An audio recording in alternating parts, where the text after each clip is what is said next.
Ian Garry is blowing up the MMA world for all the wrong reasons. Despite having his toughest fight coming up, all the attention has shifted towards his private life. In the pursuit of constantly chasing clout, trying to be a heel, you tend to open yourself up to vulnerabilities you never thought you had. Recently crowned middleweight champion, Sean Strickland had this to say about Ian Garry's marriage. Guys, I never talk about anybody's spouses, but this shit ain't right. It ain't fucking right. I gotta talk about it. Ian Garry, I remember when I met you, dude. It was in New York. You were this fine-ass girl. She had the little nipple coverings. We all fucking seen it, right? Everybody fucking seen it. But I remember thinking to myself, there ain't something right about that girl. There's something about that woman that ain't fucking right. The way she walked, the way she looked, the way she talked, I knew it. And now I'm finding out you're 26, she's fucking 40, the ex-fucking husband lives with you, you took the last name. Motherfucker, she wrote a book on how to be a wag. I didn't know what a wag was until now, dude. This shit ain't right, dude. She's a succubus. You gotta run away, bro. Hot girls are a dime a dozen. We'll get you one, we'll get you ring girls, we'll get you two at the same time, bro. You gotta pull the ripcord, man. It ain't fucking right, my friend. You gotta pull that fucking ripcord. I'm here for you, dude. Making news here for you. Do the right things, Ian Garry. Fucking pull that fucking ripcord. Thanks to Strickland, the whole world knows who Layla Machado is. Ian Machado, Gary's newlywed wife and manager, 14 years his senior, a known wag. Probably got him to adopt her ex-husband's last name.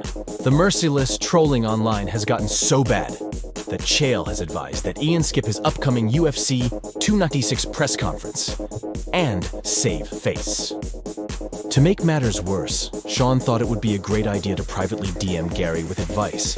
Ian threatened to sue Sean for defamation. Here's what Ian's wife had to say in response. This one's the big reveal. I wrote a book called How to Be a Wag.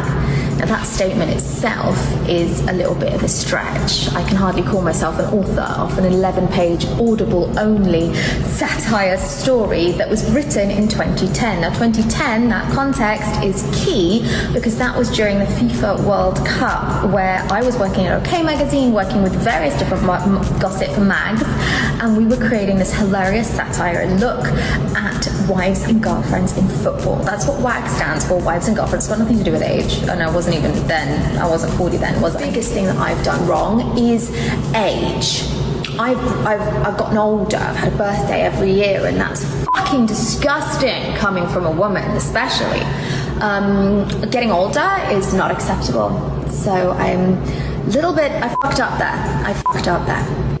I'm 40, and to people who haven't met me and are sat at home, that's really disturbing to them.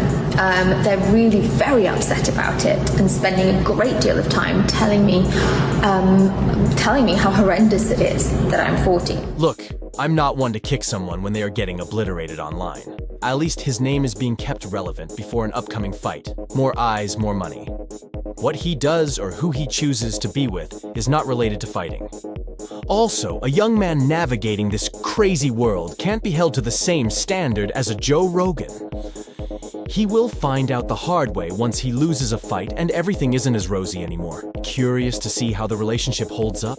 Either way, there is no place for defamation lawsuits in fighting. No matter who is drawn into the line of fire, it's an unwritten rule.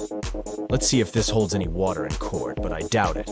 Bobby Green recently spoke about wanting to spar with former UFC light heavyweight champ Rampage Jackson.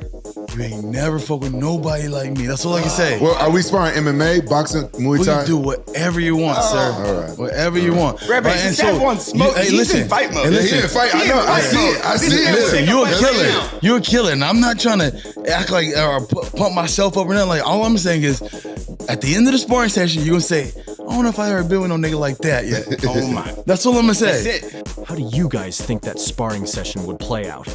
Conor McGregor manages to stay relevant in the news despite his absence from the cage.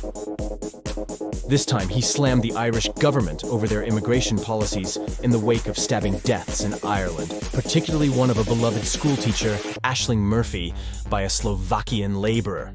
He tweeted criticizing the Irish Garda for not being able to protect its citizens against violent immigrants. The posts were followed by massive riots across Dublin causing damage. The Garda blamed McGregor's posts for inciting violence.